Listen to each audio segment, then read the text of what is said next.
Hello friends, आइए geometrical optics का ये टॉपिक है और इसमें H C Verma concept of physics पे बेस्ड है। Lesson number 3। तो इस लेसन में दो टॉपिक है।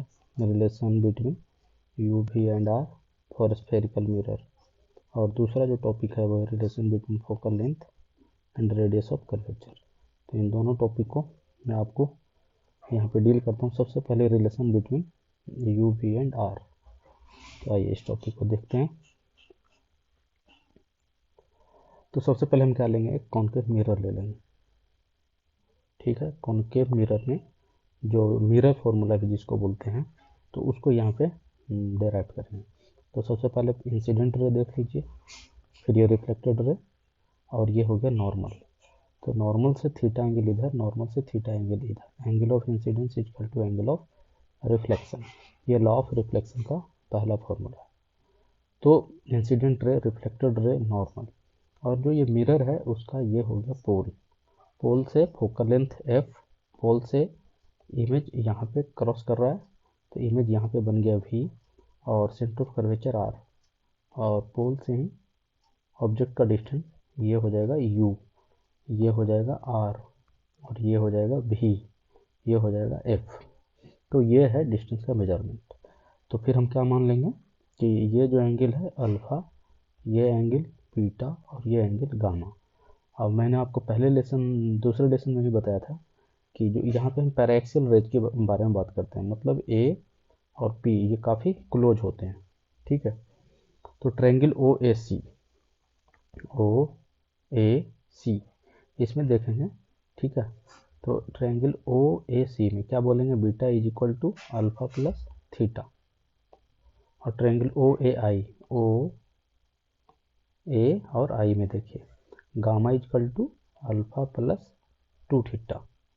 और इन दोनों इक्वेशन में थीटा को एलिमिनेट करेंगे तो आपके पास आ जाएगा 2 beta is equal to gamma plus alpha.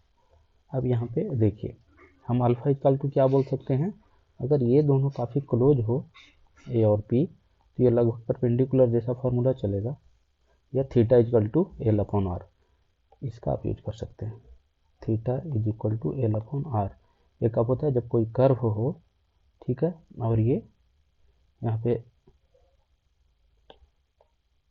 ठीक है, यहाँ पे एक कर्व ले लिया, और ये यहाँ पे थीटा एंगल बना रहा है, और इसका लेंथ एल है, और ये आर है, तो theta equal to l upon r. ये वाला आप जो है यहाँ पे एजम्पशन यूज कर सकते हैं।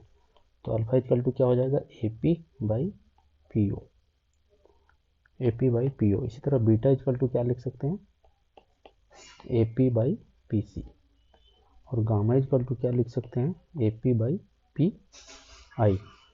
ये, लेकिन ये तभी संभव है जब ए और पी काफ़ी क्लोज हो, जो कि यहाँ पे है क्योंकि हम पैराक्सियल रेज के बारे में बात करते हैं। अब ये तीनों वैल्यू को हम पुट करेंगे इस इक्वेशन में, तो हमें क्या मिलेगा, 2, और बीटा का वैल्यू रखेंगे A P by P C, gamma का वैल्यू रखेंगे A P by P I, और अल्फा का वैल्यू रखेंगे A P by P O. A P cancel out हो जाएगा, तो आपके पास आ जाएगा। अब विथ साइन के साथ रखेंगे, जैसे देखिए पोल से इधर निगेटिव होता है, तो पोल से ये माइनस भी, पोल से सी माइनस आर, पोल से यू माइनस यू, तो ये सारे वैल्यू रख लेंगे। फिर जब इसको सिंप्लीफाई करेंगे तो हमारा आ जाएगा formula 1/v plus 1/u equal to 2/r। ठीक है, अब देखिए इसमें ये फार्मूले में विथ साइन हम यूज करते हैं। कहते हैं इफ ऑब्जेक्ट इन्फिनिटी पे हो तो u का वैल्यू क्या हो जाएगा, इनफाइनाइट, तो 1/इनफाइनाइट 0। और इमेज कहाँ पे बनता है, इन्फाइनाइट होने पे फोकल लेंथ पे, तो भी कहाँ पे हो जाएगा, एफ पे। तो फिर ये वैल्यू अब अगर इसमें पुट अप करें तो आपको मिलेगा 1/-f इन्फिनिटी 2/-r, और ये आ जाएगा f equal to r upon 2। तो यहाँ जो ये फार्मूला है और ये, तो ये हो जाएगा 1/v plus 1/v equal to 1/f, और दूसरा f equal to r upon 2। तो ये जो हमने आपको बताया, ये बताया कॉन्केव मिरर में। एज इट इज आप कॉन्वेक्स मिरर में भी इसको कर सकते हैं। हम यहाँ पे कॉन्वेक्स मिरर लेंगे, ये इंसिडेंट रे होगा या reflected ray, trace out back में करेंगे तो यहाँ पे इमेज बनेगा, और ये हो जाएगा नॉर्मल। तो यहाँ पे भी अल्फा इक्वल टू क्या लिखेंगे, A P by P C, gamma equal to क्या लिखेंगे, A P by P I, beta equal to क्या लिखेंगे, A P by P C. ठीक है। और 2 theta equal to alpha plus gamma यहाँ से हो जाएगा, exterior angle gamma plus alpha, और theta equal to alpha plus beta. यहाँ से आप ले लेंगे तो इस फॉर्मूला से इसमें थीटा इक्वल टू अल्फा